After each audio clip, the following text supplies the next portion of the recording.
নবীজি সাল্লাল্লাহু আলাইহি ওয়াসাল্লাম বলেন, তারা আমাকে রেখে চলে গেল অনুষ্ঠান উপভোগ করার জন্য, আর আমি বাড়ির একপাশে শুয়ে পড়লাম। সারা রাত গভীর ঘুমে আমার রাতটা অতিবাহিত হয়ে গেল। সকাল হয়েছে, তাও ঘুম ভাঙে নাই। যখন সূর্যের আলো আমার চেহারার উপরে পড়েছে, ঘুম ভেঙেছে। ঘুম থেকে সজাগ হয়ে দেখি আশেপাশে কেউ নাই, কোনো আওয়াজ নাই, কারো খবর নাই। সারা রাত এখানে কি হয়েছে ওই নাচ গানের একটু আওয়াজও আমার কর্ণকুহরে প্রবেশ করে নাই। আল্লাহ রাব্বুল আলামিন আমার আপনার নবীজিকে এইভাবে নবুয়তির আগে হেফাজত করেছেন। কারণ কি? বলে এমন কোন কর্ম যেটা শরীয়তে ইসলামে নিষিদ্ধ করা হয়েছে, হারাম করা হয়েছে, এই রকম কোন কাজ আমার আপনার নবীজির মাধ্যমে যদি নবুয়তির আগে সংগঠিত হইতো, আর নবীজি নবুয়তির পরে ওই বিষয়টাকে হারাম বলে ঘোষণা দিতেন, তাহলে মক্কার কাফেররা বলতো, ও মুহাম্মদ, তুমি তো এক সময় এইগুলা নিজেই করছো, এখন আমাদেরকে করতে কেন মানা করো? এই রকম কোন কথা যেন আমার আপনার নবীকে কাফেররা না বলতে পারে, এই জন্য আল্লাহ তাআলা বিশেষ ব্যবস্থাপনায় আমার আপনার নবীজির চরিত্রকে আল্লাহ তাআলা হেফাজত করেছে।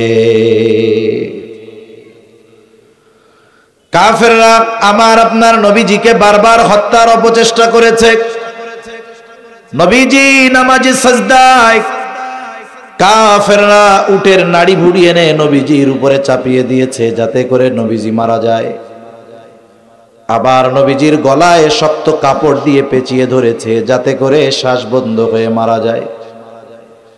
আবার সব গোত্রের থেকে এক একজন প্রতিনিধি নিযুক্ত করেছে সম্মিলিতভাবে নবীজিকে হত্যা করার জন্য, যাতে করে কোনো বিশেষভাবে কোনো গোত্রের উপরে দোষ চাপায় না দেওয়া যায়। যেহেতু সব গোত্রের প্রতিনিধি এই হত্যাকাণ্ডে অংশগ্রহণ করবে, এক গোত্র আর এক গোত্রকে দোষারোপ করতে পারবে না। এইভাবে তারা বারবার নবীকে হত্যার অপচেষ্টা করেছে, ঠিক, কিন্তু ওই কাফেররা আমার আপনার নবীজির চারিত্রিক ব্যাপারে কোনো সময় অপবাদ দেওয়ার দুঃসাহস করতে পারে না। কারণ একটা মানুষকে যদি মানুষের সামনে অবিশ্বস্ত হিসাবে তুলে ধরতে হয়, তাহলে আঘাত হানতে হয় তার চরিত্রের উপরে, ঠিক কিনা বলেন? আমরা বিগত সময় দেখেছি শাইখুল হাদিস ইবনে শাইখুল হাদিস, তাকে যখন কোনো দিক দিয়ে আঘাত করা যাচ্ছে না, তার চরিত্রের উপরে সর্বোচ্চ আঘাত করার প্রচেষ্টা করা হয়েছে, ঠিক কিনা বলেন? তিনি একজন সাধারণ মানুষ, আমাদের চাইতে আমাদের দেশের মধ্যে বড় একজন ব্যক্তিত্ব, কিন্তু নবীদের সাথে তো তুলনা করার কোনো সুযোগ নেই। উনি মানুষ, অনেক মানুষ দেখেছি একটা সময় ওনারে ভালোবাসতো। যখন তারা এই ধরনের অপবাদ দিয়েছে, বলছে আগের চাইতে একটু শ্রদ্ধা কমছে, ঠিক কিনা? তার প্রতি আগের থেকে একটু কি করে কমেছে? ভালোবাসা কমছে অনেক মানুষের। কিন্তু বলেন তো, সারা পৃথিবীর বাকি 500 কোটি অমুসলিম এখন যদি তারা একযোগে আমার আপনার নবীর চরিত্রের ব্যাপারে কোনো অপবাদ দেয়, এই পৃথিবীর প্রায় 200 কোটি মুসলমান যার অন্তরে ন্যূনতম একটু ঈমান আছে, বলেন তো নবীর ব্যাপারে যদি কেউ অপবাদ দেয়, এই 200 কোটি মুসলমানের মধ্যে যার অন্তরে যারা পরিমাণ ঈমানও আছে, ওই ব্যক্তিরও নবীর প্রতি একটু সম্মান কমবে নাকি? নবীজির চরিত্রের উপরে অপবাদ দিলে উম্মতের নবীর প্রতি মোহাব্বত ভালোবাসা কমবে না, বরং আরো বাড়বে। কারণ কি চিন্তা করব? তখন তো আমার চিন্তা হবে এরকম, যেই ব্যক্তি তার জবান দিয়ে নবীর চরিত্রের ব্যাপারে অপবাদ দেওয়ার দুঃসাহস করেছে, আলেম লাগবে না, হাফেজ লাগবে না, মুহাদ্দিস শাইখুল হাদিস লাগবে না, এইরকম লক্ষ কোটি কোটি যুবক প্রস্তুত আছে। দেখা যাবে মুখের মধ্যে দাড়িও নাই, নামাজ কালামও ঠিক মতো পড়ে না, কিন্তু যখন শুনবে যে অমকে নবীর চরিত্রের ব্যাপারে অপবাদ দিয়েছে, আমার তো মনে হয় ওই রকম লক্ষ কোটি যুবক আছে সুন্নাতের উপরে চলে না ঠিক, কিন্তু নবীর ব্যাপারে অপবাদ দিলে কলিজায় সহ্য হবে না, যদি তাকে সামনে পায় ফাড়া দিয়া জিহ্বাটা টেনে ছিঁড়ে ফেলবে। এজন্য নবীর চরিত্রের উপরে আঘাত করার দুঃসাহস কাফেররাও কখনো করে নাই। আর একজন সম্মানিত মানুষকে অসম্মানিত করার সবচাইতে বড় অস্ত্র তার চরিত্রের উপরে আঘাত করা। যুগ যুগ ধরে এই ব্যবস্থা চলে আসতেছে, যুগ যুগ ধরে এই সিস্টেম চলে আসতেছে। কাফেররা নবীজির ব্যাপারে চারিত্রিক অপবাদ দেওয়ার দুঃসাহস করে নাই। তবে মানুষদেরকে নবীর থেকে দূরে ঠেকানোর জন্য তারা নবীজির ব্যাপারে সাধারণত 4টা শব্দ ব্যবহার করত। কয়টা শব্দ? 4টি শব্দ নবীজির ব্যাপারে ব্যবহার করত। নবুয়তির পর আমার আপনার নবী গোপনে 3 বছর দাওয়াত দিয়েছেন। কয় বছর? 3 বছর দাওয়াত দেওয়ার পর আল্লাহ তাআলা আয়াত নাজিল করেন, وأنذر عشيرتك الأقربين। এখন আর গোপনে দাওয়াত হবে না। আপনি আপনার নিকটস্থ যারা আছে, আত্মীয় স্বজন আছে, প্রতিবেশী আছে, এদের সবাইকে সতর্ক করেন। দ্বীনের দাওয়াত এবার প্রকাশ্যে দেওয়া শুরু করে দেন। নবীজি সবার কাছে একত্রে এই দাওয়াত কিভাবে পৌঁছাবেন? এখন তো আধুনিক জামানা। আমি যদি আমার কোনো কথা মানুষের কাছে পৌঁছাতে চাই, আমার পরিচিত জনদেরকে জানাতে চাই, ফেসবুকে স্ট্যাটাস দিলে সবাই আমার কথা জানতে পারে। কিন্তু ওই সময় তো এটা ছিল না। নবীজি কি করলেন? সাফা পাহাড়ের উপরে দাঁড়ায় গেলেন। আর এক বর্ণনায় আসছে আবু কুবাইস পাহাড়ের উপরে দাঁড়িয়েছেন।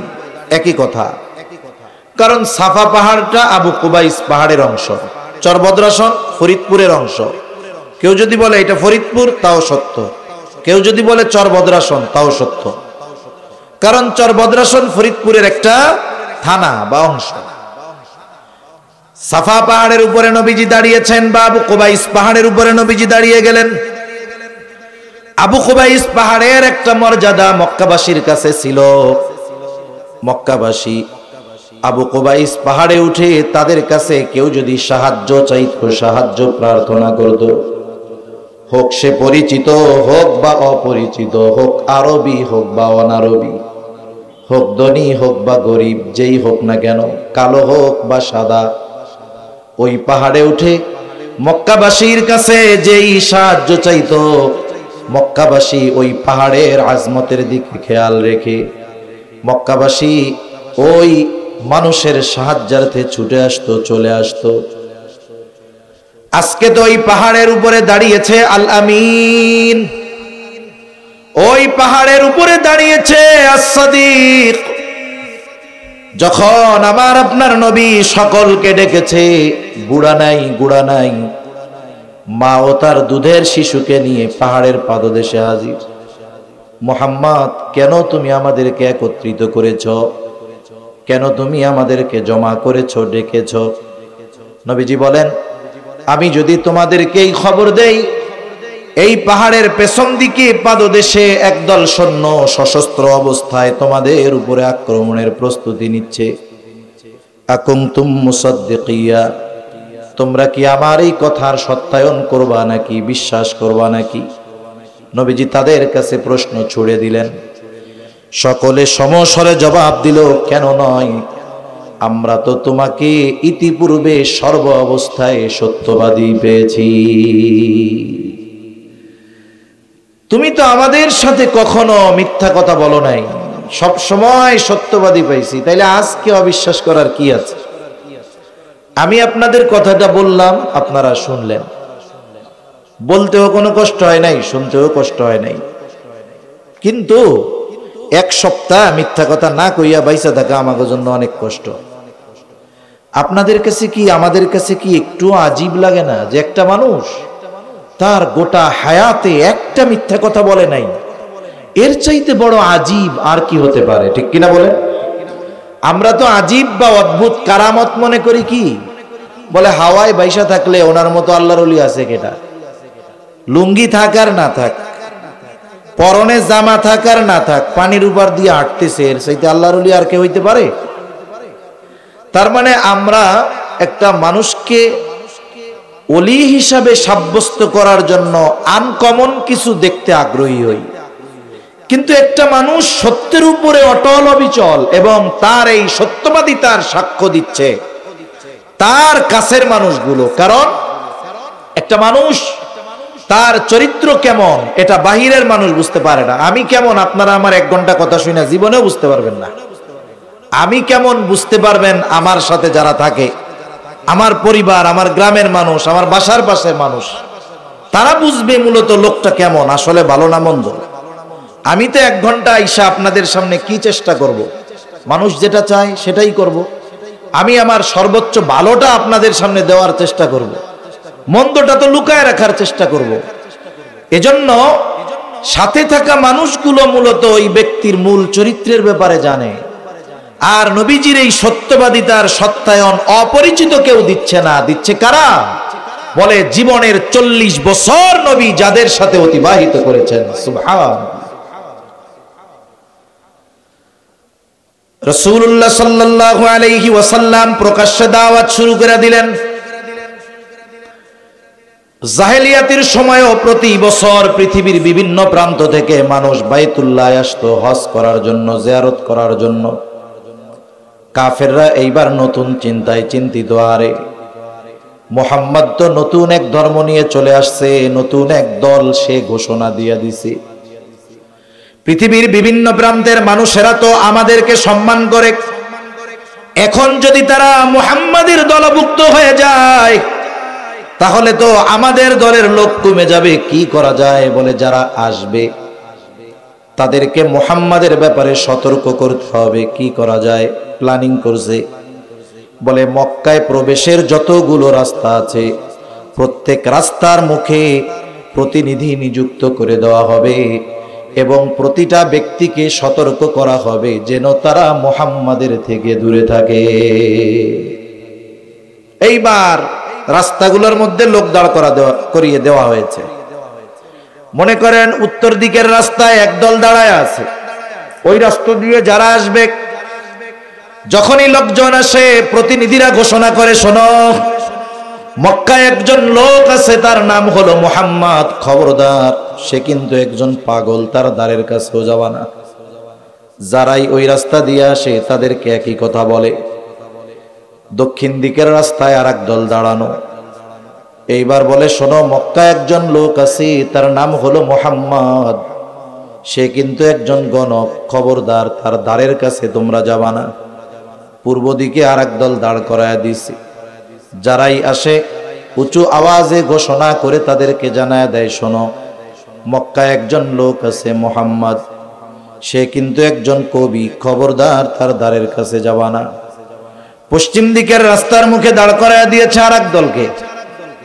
যারাই আসে তারা ঘোষণা করে দেয়, শোনো মক্কায় একজন লোক আছে মুহাম্মদ, খবরদার সে কিন্তু জাদুকর, তার দ্বারের কাছেও যাবা না। বলেন তো পৃথিবীর বিভিন্ন প্রান্ত থেকে যেই মানুষগুলো আসতেছিল তারা কি কেউ জানতো নাকি যে মক্কায় একজন লোক আছে তার নাম মুহাম্মদ? কিন্তু আল্লাহ তাআলার সিস্টেম কত সুন্দর। আল্লাহ তাআলা বলে, শোন তোরা তো চক্রান্ত করতেছস আর আমার কৌশল তো কেমন তোরা জানোস না। আল্লাহ তাআলা বলেন, ওয়া মাকারু ওয়া মাকারাল্লাহ ওয়াল্লাহু খায়রুল মাকিরিন। আরে ওরা যতই ষড়যন্ত্র চক্রান্ত করুক না কেন, আল্লাহর কৌশলের কাছে এগুলো টিকবে? ওরা চিন্তা করতেছে ঠেকাইতে হবে, আর আল্লাহ বলেন তোদের মাধ্যমেই আমি নামটা ওদের কানে পৌঁছায়া দেই। কেউ চিন্তা না, আয়েশা খুঁজতো না। কিন্তু পৃথিবীর বিভিন্ন প্রান্ত থেকে মানুষ যারা আসছে এদের সবার কানে এক আওয়াজ, বলে মুহাম্মদ মুহাম্মদ মুহাম্মদ। কে রে এটা? আমাদের কাছে সতর্ক করছে, নিশ্চয়ই এই লোকটা তো ছোটখাটো জাদুকর না, নিশ্চয়ই এই লোকটা তো ছোটখাটো কবি না, নিশ্চয়ই এই লোকটা তো ছোটখাটো গণক না। করছিল নিষেধ কাছে যাইতে, এখন কাছে না যাওয়া পর্যন্ত আর দিল ঠান্ডা হইতেছে না। কাছে না যাওয়া পর্যন্ত আর দিল ঠান্ডা হয় না। আর কাফেররা নবীর থেকে ঠেকানোর জন্য মানুষদের কাছে নবীর ব্যাপারে যেই 4টা শব্দ বলতো, এই 4টি শব্দ একটা মানুষের চারিত্রিক ত্রুটির কারণ হতে পারে না। এইবার মক্কায় ঢুকে সবার মুখে এক আওয়াজ বলে, মুহাম্মদ কোথায়? সেই মুহাম্মদ নিষেধ করেছিল কাছে যাবা না, এখন দলে দলে শুধু মুহাম্মদকে খুঁজে। কেউ যায় জাদু দেখার জন্য, কেউ চায় কবিতা শোনার জন্য, কেউ চায় গণককে দেখার জন্য। আর মানুষের অভ্যাস এইটা, বলে আল ইনসানু হারিসুন আলা মা মুনিয়া, মানুষকে যেটা থেকে নিষেধ করা হয় সেটার প্রতি সে আকৃষ্ট হয় বেশি। আর এইখানে তো অন্তরে আকৃষ্টতা আল্লাহ তাআলা আরো বাড়ায়া দিচ্ছে, ঠিক কিনা বলে? এবার দলে দলে চলে গেছে কাছে, মুহাম্মদকে খুঁজতে খুঁজতে চলে গেছে। কেউ গেছে জাদু দেখার জন্য, কেউ গেছে কবিতা শোনার জন্য, কেউ গেছে জাদু দেখার জন্য, পাগল দেখার জন্য। বলেন তো আমার আপনার নবী পাগল নাকি? জোরে বলেন, পাগল নাকি? আমার আপনার নবী কি গণক নাকি? আমার আপনার নবী জাদুকর নাকি? আমার আপনার নবী কবি নাকি? কিছুই না। নবীজির কাছে তো কিছুই নাই, শুধু আছে আল কোরআনুল কারীম। নবীর কাছে যে যায় নবী তাকে কোরআন শোনায় দেয়। ১৫০০ বছর পরে এখনো বাংলাদেশ সহ গোটা পৃথিবীর বিভিন্ন জায়গায়, বিশেষ করে আমাদের দেশে শীতের মৌসুমে কোরআনুল কারীমের আয়োজন হয়, কেরাত সম্মেলন হয়, কেরাত মাহফিল হয়। পৃথিবীর বিভিন্ন প্রান্ত থেকে কারি সাহেবানরা আইসা তিলাওয়াত শোনায়। সাধারণ মানুষও কোরআন শুনতে যায়। যে ব্যক্তি কোরআন পড়তে পারে না দেখা সেও কোরআন শুনতে যায়। কোরআন শোনে, আবার আইসা হুজুরদের কাছে অভিযোগও দেয়। কি বলে? কই হুজুর, কারি সাহেবরা কি অবস্থা, দাড়ি দুড়ি কিচ্ছু নাই, মুখের মধ্যে কি নাই। আইসা বলে যে একবারে ক্রিম শেভ করে হুজুর। এর দ্বারা একটা জিনিস তো বোঝা যায় যে দেশের মানুষ দাড়িরে কিন্তু মহব্বত করে, নিজের না থাকলেও। নিজের দাড়ি নাই কিন্তু দাড়িওয়ালাকে মহব্বত করে। মনে করেন এক লোক সকালে একবার শেভ করে, বিকালে একবার শেভ করে, নামাজ কালাম পড়ে আবার, এরকম লোক আছে না অনেক। ওই লোক যদি মসজিদে যাইয়া দেখে নতুন ইমাম একটা রাখছে, ওর দলের লোক, ও সকাল বিকাল শেভ মারে, বলেন তো ওই দাড়িবিহীন লোকটা দাড়িবিহীন ইমামের পিছনে নামাজ পড়বো? ও তো মারামারি লাগাই দিব, বেটা তুমি ইমাম সাহেব তোমার দাড়ি নাই কেন? এর দ্বারা বোঝা যায় কি, নিজের না থাকলেও দাড়িবিহীন ইমাম, কারি সাহেব, মুয়াজ্জিন, মাদ্রাসার শিক্ষক, এগুলো তারা দেখতে রাজি নাই। আইসা অভিযোগ করে আর কি এরকম, দাড়ি নাই হুজুর। আবার কয় যে তিলাওয়াত এত সুন্দর হুজুর, মনে হয় কলিজাটা টাইন্না ছিড়া নিয়ে গেছে। বলে না এরকম? কারি সাহেব যখন তিলাওয়াত করে কত সুন্দরভাবে তারা সুললিত কণ্ঠে তিলাওয়াত করে, কানে হাত দিয়া যখন টান দেয়, পাবলিক ও কোমরে গামছা বাঁধে, একটু পরে আল্লাহু আকবার কইতে হইব। রেডি হয় না এরকম? প্রথম প্রথম ঠান্ডা মাথায় তিলাওয়াত করে, মনে করেন ওয়াদ-দুহা ওয়াল-লাইলি ইযা সাজা মা ওয়াদ্দা'আকা রাব্বুকা ওয়া মা ক্বালা। প্রথম ঠান্ডা ঠান্ডা কয়, তাই না? এরপরে কানে টান দেয় আর কি। আমার তো ওরকম হয় না, পারি না ওইরকম। টান যখন দেওয়া শুরু করে কানে হাত দিয়া, কিভাবে কয়? ওয়াদ-দুহা ওয়াল-লাইলি ইযা সাজা মা ওয়াদ্দা'আকা রাব্বুকা ওয়া মা ক্বালা ওয়ালাল আখিরাতু খায়রুল লাকা মিনাল উলা। আমার হয় না, শ্বাসে কুলায় না। তা এরা এক টানে সব পুরো সূরাটা পড়ে ফেলে। যখন স্টপেজ যত কাছায়, মানে সে তো আম্মা বিনিআমাতি রাব্বিকা ফাহাদ্দিস শেষ করবে, সে টান দিতে থাকে। আর মানুষ প্রস্তুত হতে থাকে, অন্তরের মধ্যে ঢেউ উঠতে থাকে। সে যখন তিলাওয়াত শেষ করে সাথে সাথে গোটা মজলিসের মানুষ সমস্বরে চিৎকার করে বলে ওঠে আল্লাহু আকবার। বলে কি বলে না? যে বলে এটা কেন বলে? বলে কোরআন তিলাওয়াতে অন্তরে একটা অন্তর আন্দোলিত হয়ে ওঠে, অন্তরের মধ্যে একটা জোয়ার ঢেউ ওঠে, আর এই ঢেউয়ের বহির্প্রকাশ হয় আল্লাহু আকবারের ধ্বনির দ্বারা। একটু বলেন তো, ১৫০০ বছর পরে একজন দাড়িবিহীন কারীর জবানে কোরআনের তিলাওয়াত শুনে যদি আমাদের মতো মানুষ যে কোরআন বোঝেই না, রিডিংও পড়তে পারে না, তার অন্তরে যদি কোরআনের ওই প্রভাব পড়তে পারে, তাহলে যার কাছে আল্লাহ তাআলা স্বয়ং কোরআন নাজিল করেছেন, তিনি যখন তিলাওয়াত করেছেন, তার সামনে যারা শুনেছেন, ওই তিলাওয়াতের প্রভাব হৃদয়ের মধ্যে কতটা প্রভাব ফেলতে পারে এটা অনুমান করাও আমাদের জন্য কঠিন। ঠিক কিনা বলেন? তাহলে তারা যাইতো জাদু দেখার জন্য, নবীজি শোনায় দিতেন কোরআন। গেছে জাদু দেখার জন্য, শুনেছে কোরআন, দেখা যাইতো নবীর পবিত্র কণ্ঠে কোরআন শুনে হেদায়েতের আলো অন্তরে প্রজ্বলিত হয়ে যাইত। এই জন্য কাফেররা আমার আপনার নবীর থেকে মানুষদেরকে ঠেকানোর জন্য কৌশলগুলো গ্রহণ করেছে, ঠিক কোনো কাজে লাগে নাই, বরং ওদের চক্রান্ত কৌশলগুলোকে আল্লাহ তাআলা কাজে লাগায়া ওদের মাধ্যমেই আমার আপনার নবীর কথা গোটা বিশ্বব্যাপী আল্লাহ ছড়িয়ে দিয়েছে। তাহলে যে কথার থেকে এত কথা যে আমার আপনার নবীর চরিত্র হলো এমন এক চরিত্র, যেই চরিত্র নবুয়তির আগেও সুন্দর, পরেও সুন্দর। এই চরিত্র যারাই অনুসরণ করুক না কেন, তারাই দুনিয়া আখিরাতে সফল।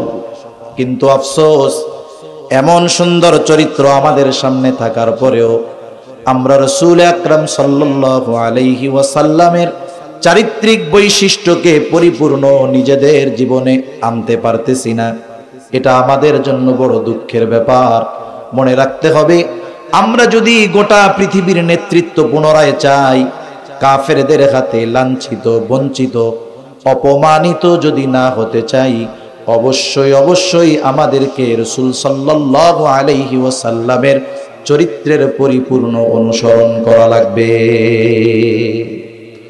কারণ নবীর চরিত্রের অনুসরণ ব্যতীত সাদের জন্য উন্মোচিত হবে না, এটা অসম্ভব। রাসূলুল্লাহ সাল্লাল্লাহু আলাইহি ওয়াসাল্লাম কেন গোটা সৃষ্টি জগতের জন্য অনুসরণীয়, অনুকরণীয়? একটা মানুষ গোটা সৃষ্টি জগতের সকলের জন্য অনুসরণীয় হওয়ার জন্য তার মধ্যে কিছু বিশেষ গুণাবলী থাকতে হয়। এই গুণাবলীগুলো পরিপূর্ণ রূপে আমার আপনার নবীর মধ্যেই ছিল, অন্য কারো মধ্যে ছিল না।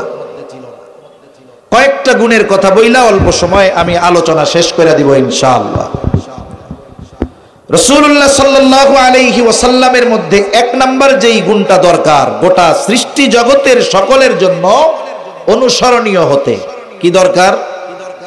বলে তিনি কোন নির্দিষ্ট জাতি, গোষ্ঠী, সম্প্রদায়ের প্রতি প্রেরিত হতে পারবেন না, ওনাকে প্রেরিত হতে হবে সকলের জন্য।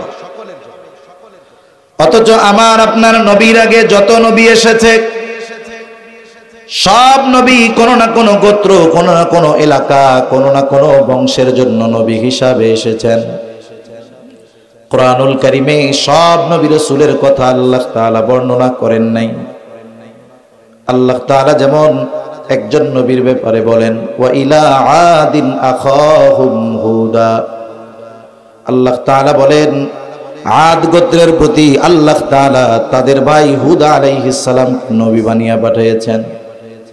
ওয়া ইলা সামুদা আখাহুম সালিহা, সামুদ গোত্রের প্রতি তাদের ভাই সালেহ আলাইহিস সালামকে আল্লাহ নবী হিসাবে প্রেরণ করেছেন। ওয়া ইলা মাদিয়ানা আখাহুম শুআইবা, আল্লাহ তাআলা মাদিয়ানবাসীর জন্য শুআইব আলাইহিস সালামকে নবী বানিয়েছেন। মূসা আলাইহিস সালামের নাম কোরআনুল কারীমে সবচাইতে বেশি, সম্ভবত 162 বার। অথচ দেখেন তিনি সবার জন্য নবী না, বনি ইসরাইলদের জন্য নবী। আবার বনি ইসরাইলের মধ্যে ইহুদিরা দাবি করে উনি শুধু আমাদের নবী, আর কারো না। ঈসা আলাইহিস সালাম কত বড় জলিলুল কদর পয়গম্বর, পিতাবিহীন আল্লাহ তাআলা ওনাকে দুনিয়াতে পাঠিয়েছে। নাসারারা দাবি করে যে তিনি শুধু আমাদের নবী, আর কারো নবী না। আদম আলাইহিস সালাম মানব কুলের পিতা, কিন্তু সব মানবের জন্য নবী না। ইব্রাহিম আলাইহিস সালাম মুসলিম মিল্লাতের পিতা, কিন্তু সব মুসলিমের জন্য নবী না। কিন্তু আমার আপনার নবীর ব্যাপারে আল্লাহ তাআলা বলেন, নবী আপনি বলেন, কুল ইয়া আইয়ুহান নাসু ইন্নী রাসূলুল্লাহি ইলাইকুম জামিআ। আল্লাহ তাআলা বলেন, নবী আপনি বলেন, ইন্নী রাসূলুল্লাহি ইলাইকুম জামিআ, আমি তোমাদের সকলের কাছে রাসূল হিসাবে প্রেরিত হয়েছি। তার মানে আমার আপনার নবী আরবের নবী না, শুধু অনারবের নবী না, কোন গোত্রের নবী না, বরং আমার আপনার নবী হলেন গোটা সৃষ্টি জগতের নবী। নবীজির নবুয়তের পরিব্যাপ্তি কত দূর! পবিত্র কোরআনুল কারীমের সর্বাধিক পঠিত সূরার নাম হলো সূরা ফাতিহা। সবচাইতে বেশি তিলাওয়াত হয় এই সূরা, সবচাইতে বেশি তিলাওয়াত হয় এই সূরা। প্রত্যেক নামাজের প্রতি রাকাতে এই সূরা লাগে। মানে টেবিলটা দূরে তো আর নিচা, এই জন্য চা আইনা খাইতে গেলেও কষ্ট হয়।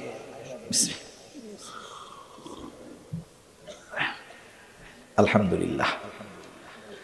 সূরা ফাতিহা এমন এক সূরা প্রত্যেক নামাজের প্রতি রাকাতে লাগে। ইমামের পেছনে যখন পড়ি ইমাম পড়ে, যখন নিজেরা পড়ি নিজেদের লাগে। তার মানে এমন কোন নামাজ নাই, ওই নামাজের কোন রাকাতে সূরা ফাতিহা নাই, এমনটা হতে পারে না। জামাতে পড়লে ইমাম পড়বে, আমরা শুনবো, আর নিজে যখন পড়বো নিজে পড়বো। তার মানে প্রত্যেক রাকাতের সূরা ফাতিহা লাগে। সূরা ফাতিহার শুরুতে কি বলি? আলহামদুলিল্লাহি রাব্বিল আলামিন। সূরা ফাতিহার শুরুতে আমরা বলি সকল প্রশংসা আল্লাহর জন্য। বলে আল্লাহকে, বলে জগৎ সমূহের প্রতিপালক রব। আল্লাহ তাআলা এই কথার দ্বারা প্রথমে একটা খবর আমাদেরকে দিয়েছেন যে আমার বান্দারা, তোমরা যদি মনে করো শুধুমাত্র এই পৃথিবী নামক একটা জগৎ আমি সৃষ্টি করেছি, তা নয়, বরং আরো অগণিত জগৎ আমি আল্লাহ সৃষ্টি করে রেখেছি। তাহলে যত জগৎ আছে সব জগতের রব প্রতিপালক কে? জোরে কই, আল্লাহ। জগৎ কত পৃথিবীতে হিসাব আছে? আরে প্রথম আসমানের নিচে যা আছে তার হিসাবও তো সম্ভব নয় করা। মহাকাশ নিয়ে যারা গবেষণা করে, বিশেষ করে আমেরিকার নাসা, এরা গবেষণা করে, এদেরকে যদি জিজ্ঞাসা করা হয় যে পৃথিবী মহাকাশের নিচে পৃথিবীর অবস্থানটা কেমন, আর কি অনেক বড় পৃথিবী, মহাকাশের নিচে এই পৃথিবীর অবস্থানটা কেমন, আমার মনে হয় ওরা বলবে মহাসমুদ্রের মধ্যে থেকে এক ফোঁটা পানির অবস্থান মহাসমুদ্রে যেমন, প্রথম আসমানের নিচে পৃথিবীর অবস্থান ওর চেয়ে বেশি নয়। সুবহানাল্লাহ। তাহলে এই জগৎ ছোট্ট একটা জগৎ, আরো অগণিত জগৎ সৃষ্টি করছেন কে? টেনশন করেন না, জান্নাতের জায়গার অভাব নাই। সবচেয়ে ছোটটা তো 10 গুণ, আল্লাহ যদি ওইটারে মেহেরবানি কইরা 700 গুণও দেয়, প্রথম আসমানের নিচের জায়গাও শেষ হবে না ইনশাআল্লাহ। সব জগতের রব হলেন আল্লাহ। ওই আল্লাহ আমার আপনার নবীর ব্যাপারে বলেন, ওয়ামা আরসালনাকা ইল্লা রাহমাতাল লিল আলামিন। আল্লাহ তাআলা বলেন, আপনাকে আমি শুধুমাত্র জগৎ সমূহের জন্য রহমত হিসাবে প্রেরণ করেছি। তাহলে যত জগৎ আছে সব জগৎ সমূহের রব হলেন আল্লাহ, আর জগৎ সমূহের রহমত হলেন মুহাম্মাদুর রাসূলুল্লাহ। আল্লাহ তাআলা যেই জায়গার রব, আমার আপনার নবীজিও সেই জায়গার রহমত। সুবহানাল্লাহ বলেন। আমার আপনার নবী যেই জায়গার রহমত ওই পর্যন্ত পৌঁছিয়ে গিয়েছে আমার আপনার নবীজির নবুয়ত। সৃষ্টিকুলে একটা ইঞ্চি জায়গা নাই যেই জায়গার রব আল্লাহ নয়। অনুরূপ ভাবে সৃষ্টিকুলে একটা ইঞ্চি জায়গা নাই যেই জায়গার নবী মুহাম্মাদুর রাসূলুল্লাহ নয়। সুবহানাল্লাহ। তাহলে গোটা সৃষ্টি জগতের জন্য অনুসরণীয় হতে হলে প্রথম যেই যোগ্যতা দরকার একমাত্র আমার আপনার নবীর মধ্যেই আছে, অন্য কারো মধ্যে নেই। দ্বিতীয় বিষয় যে তিনি শুধুমাত্র একমুখী জীবনধারায় অভ্যস্ত হবেন এমনটা নয়, বরং তার জীবনে বহুমুখী জীবন হবে। তার একটা মানুষ যদি হতাশাগ্রস্ত হয়ে সফলতা অর্জনে তার জীবনীর দিকে নজর দেয় তাহলে প্রত্যেকটা জিনিস তার জীবনী থেকে সে বের করতে পারবে। এজন্য আমি একটু শুরুতে বলেছিলাম, কেউ যদি সেনাপতি হতে চায় ঈসা আলাইহিস সালামকে অনুসরণ করে সেনাপতি হতে পারবে না। কেউ যদি আদর্শ শাসক হতে চায় মুসা আলাইহিস সালামকে অনুসরণ করে আদর্শ শাসক হতে পারবে না। কিন্তু নবীজির জীবন হলো এমন এক জীবন, বহুমুখী জীবন, যেখানে যদি কেউ আদর্শ স্বামীও হতে চায় সেটাও পাবে, আদর্শ বিচারক যদি হতে চায় তাও পাবে। আমার আপনার নবীর জীবনে সুখ দুঃখ কষ্ট ক্লেশ সব কিছু আছে, বহুমুখী এক জীবন। এটা বলতে গেলে আমার লম্বা সময় যাবে, এজন্য তার জীবন হবে বহুমুখী। তার জীবনে মানব জীবনের প্রতিটি দিক খুঁজে পাওয়া যাবে। সুবহানাল্লাহ। গোটা মানব জগতে যত দিক আছে তার জীবন আদর্শের মধ্যে খুঁজে পাওয়া যাবে।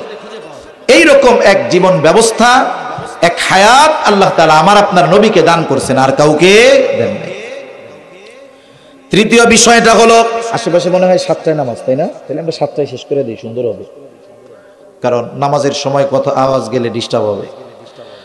তার জীবন হবে এমন এক জীবন, তার দ্বারা এমন কিছু পূর্ণতা লাভ করবে যা তার আগে পূর্ণতা লাভ করে নাই, যদিও ছিল। আমার আপনার নবীর মাধ্যমে কি পূর্ণতা লাভ করছে? এক নাম্বার, আমার আপনার নবীর দ্বারা পূর্ণতা লাভ করেছে দ্বীন। আল্লাহ তাআলা কোরআনুল কারীমের মধ্যে বলেন, আল ইয়াউমা আকমালতু লাকুম দীনাকুম ওয়া আতমামতু আলাইকুম নি'মাতি ওয়া রাদিতু লাকুমুল ইসলাম দীনা। আল্লাহ তাআলা জানায় দেন আমার আপনার নবীর মাধ্যমে প্রথমে আল্লাহ তাআলা পূর্ণতা দিয়েছেন দ্বীনের। আল্লাহ তাআলা বলেন, আজকে আমি আল-ইয়াউমা আকমালতু লাকুম দীনাকুম, আজকে আমি তোমাদের জন্য তোমাদের দ্বীন তথা জীবন ব্যবস্থাকে পূর্ণ করে দিলাম। সাথে সাথে আল্লাহ তাআলা এরপরে বলেন, ওয়া আতমামতু আলাইকুম নি'মাতি, নিয়ামতকেও পরিপূর্ণ করে দিলাম।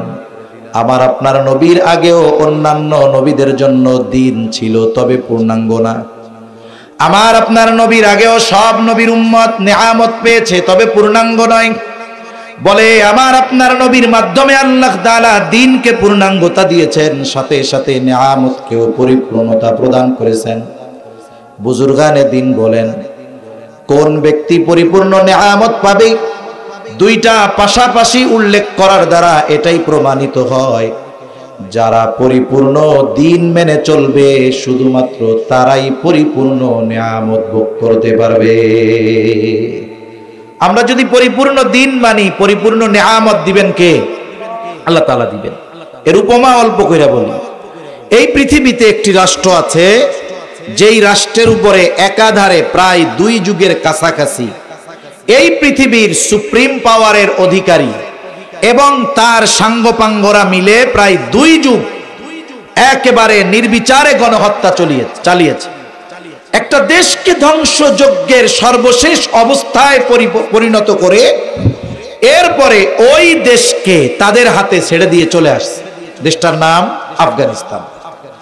দিয়ে আসছে, রিজার্ভ নাই, টাকা নাই, পয়সা নাই, কিচ্ছু নাই।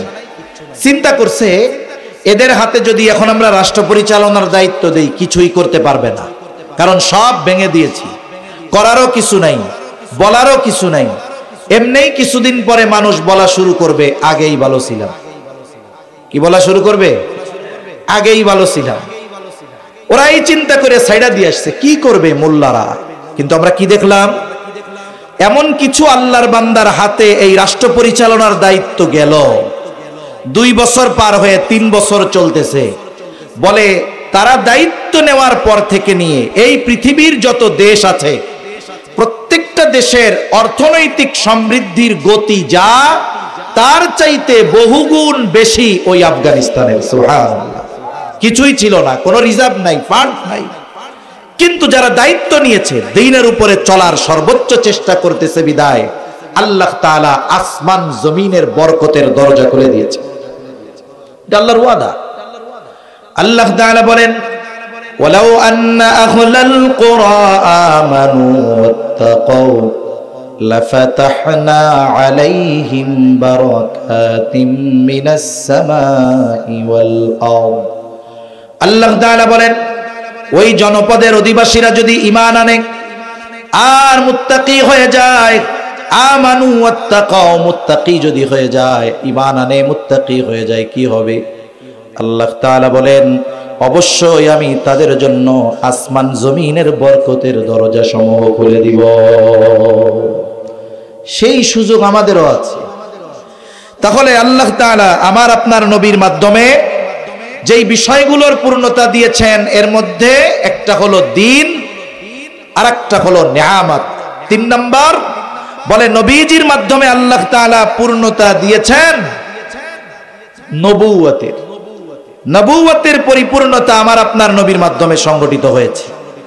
আল্লাহ তাআলা বলেন, মা কানা মুহাম্মাদুন আবা আহাদিম মির রিজালিকুম ওয়ালাকির রাসূলুল্লাহ ওয়া খাতামান নাবিয়্যিন। আল্লাহ তাআলা বলেন, মুহাম্মদ সাল্লাল্লাহু আলাইহি ওয়াসাল্লাম কোন পুরুষের বিদা নন, তিনি হলেন আল্লাহর প্রেরিত রাসূল। শুধু তাই না, ওয়া খাতামান নাবিয়্যিন, তিনি হলেন শেষ নবী। নবীও বলেন, আনা খাতামুন নাবিয়্যিন লা নাবিয়্যা বাদি।